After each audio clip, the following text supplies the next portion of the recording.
atekanye ikirere kizoba kimeze kuri wa gatanu igenekerezo rya 20 Kigarama umwaka wa 2024 mu gitondo hitezwe ikirere kirimo ibicu byinshi mu ntara nka zose z'igihugu cacu uretse ibujumbura aho hitezweyo ikirere kirimo izuba n'ibicu bikebike haritezwe kandi imvura mu ntara za Kayanza Mwaro hamwe na Rutana.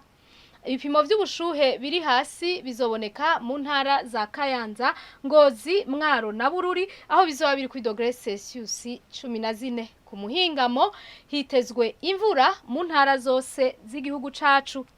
Ahazorangwa ubushuhe kurusha handi ni Bujumbura aho ipimo bizoba biri kuri °C 29. Ejo mu gitondo izuba rizoseruka igihe cy'isaha 11:51 rirenge igihe cy'isaha 12:10 zo ku mugoroba. Amakuru atekanye ikirere agarukiye ngaha mwateguye n'ikigo ca Ijebu kijejwe ivy'ibirere nayo Nadia Ndayizeye nje nayabashikirije mwakoze kuyakurikira.